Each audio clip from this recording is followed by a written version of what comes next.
Assalamualaikum warahmatullahi wabarakatuh.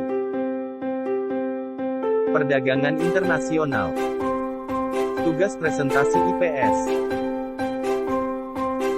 Guru Mapel, Ibu Haji Atik Wikyati SPD, kelas 9H, nama kelompok, 1. Raffi Gilzan, 2. Kafka Natif Atalah, 3.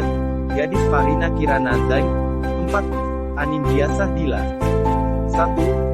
Pengertian perdagangan internasional. Perdagangan internasional adalah perdagangan yang dilakukan oleh penduduk suatu negara dengan penduduk negara lain atas dasar kesepakatan bersama. Penduduk yang dimaksud dapat berupa antar perorangan individu dengan individu, antara individu dengan pemerintah suatu negara, atau negara dengan pemerintah negara lain. 2. Faktor-faktor yang mempengaruhi perdagangan internasional. 1. Dorongan untuk memenuhi kebutuhan yang ada di dalam negeri. 2. Perbedaan kekayaan sumber daya alam. 3. Perbedaan selera. 4. Perbedaan iklim. 5. Keinginan untuk memperluas pasar dan menambah keuntungan. 6. Keinginan untuk memperoleh keuntungan dan meningkatkan pendapat negeri. 7. Adanya kelebihan produk dalam negeri. 8. Keinginan membuka kerjasama, hubungan politik, serta lainnya. 9. Terjadinya era globalisasi. 10. Ingin memperoleh dukungan dari negara lain. 11. Teknologi. 12. Penghematan biaya produksi. 3. Tujuan perdagangan internasional. Perdagangan internasional memiliki tujuan utama yaitu untuk meningkatkan gross domestic product atau GDP, artinya perdagangan internasional bertujuan untuk meningkatkan total nilai dari produksi barang maupun jasa yang dijual oleh suatu negara kepada negara lain selama 1 tahun lamanya. Selain tujuan utama tersebut, perdagangan internasional juga memiliki 5 tujuan lain sebagai berikut. 1. Meningkatkan devisa negara. 2. Memenuhi kebutuhan dalam negeri. 3. Memperoleh keuntungan internal serta eksternal. 4. Memperluas pasar. 5. Transfer teknologi modern. 4. Manfaat perdagangan internasional. A. Memperoleh barang yang tidak dapat diproduksi di negeri sendiri. B. Keuntungan melalui spesialisasi. C. Dapat memperluas pasar dan menambah keuntungan. D. Transfer teknologi modern. E. Mempererat hubungan antar bangsa. F. Negara semakin makmur. G. Memperluas kesempatan kerja. H. Menambah devisa negara. I. Dapat mencegah terjadinya krisis. J. Akan mendorong kemajuan pada ilmu pengetahuan dan teknologi, dan lain-lain. 5. Hambatan perdagangan internasional. Hambatan perdagangan internasional adalah regulasi atau peraturan pemerintah yang membatasi perdagangan bebas.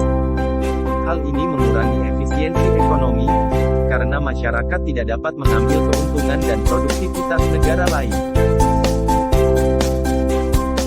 Bentuk lain hambatan sebagai berikut. 1. Perbedaan mata uang negara. 2. Kebijakan ekonomi suatu negara. 3. Sumber daya yang rendah. 4. Kebijakan tarif yang tepat. 5. Kebijakan non-tarif. 6. Pembayaran antar negara cukup sulit dan memiliki resiko yang besar. 7. Adanya organisasi-organisasi ekonomi daerah. 8.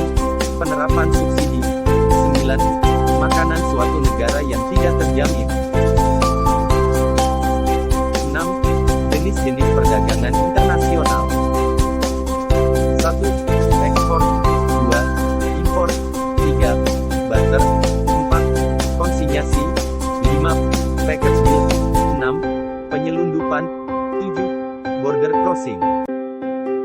7. Komoditas ekspor Indonesia. 1. Produk hasil hutan. 2. Kakao. 3. Komoditas karet. 4. Produk tekstil. 5. Kelapa sawit. 8. Kebijakan perdagangan internasional. 1. Penetapan tarif. 2. Kuota impor. 3. Larangan ekspor dan impor. 4. Subsidi. 5. Premi. 6. Dumping. 7. Evaluasi. 9. Teori perdagangan internasional. Teori perdagangan internasional dibagi menjadi dua, yaitu 1. Teori keunggulan mutlak. 2. Teori keunggulan komparatif. 10. Karakteristik perdagangan internasional. 1. Spesialisasi teritorial. 2. Kompetisi internasional. 3. Pemisahan penjualan dan pembeli. 4. Rantai panjang tengkulak. 5. Mata uang yang dapat diterima bersama. 6. Peraturan dan regulasi internasional. 7. Kontrol pemerintah. 8. Beberapa dokumen. 11. Dampak dari kegiatan ekspor. A. Dampak positif ekspor. 1. Meningkatkan keuntungan. 2. Meningkatkan daya saing. 3. Membuka peluang besar yang luas. 4. Meningkatkan nilai investasi. 5. Meningkatkan hubungan kerjasama internasional. B. Dampak negatif ekspor. 1. Menimbulkan kelangkaan barang di dalam negeri. 2. Menyebabkan eksploitasi besar-besaran sumber daya alam. 12. Dampak dari kegiatan impor. A. Dampak positif impor. 1. Meningkatkan kesejahteraan konsumen. 2. Alih teknologi. 3. Mendapatkan kualitas serta produk yang dibutuhkan. 4. Menjaga kerjasama antar negara dalam hal perdagangan. B. Dampak negatif impor. 1. Ketergantungan terhadap produk impor. 2. Menciptakan persaingan bagi industri dalam negeri. 3. Semakin banyak pengangguran. 4. Konsumerisme. 5. Menurunkan pasar domestik. Sekian. Terima kasih telah menonton. Wassalamualaikum warahmatullahi wabarakatuh.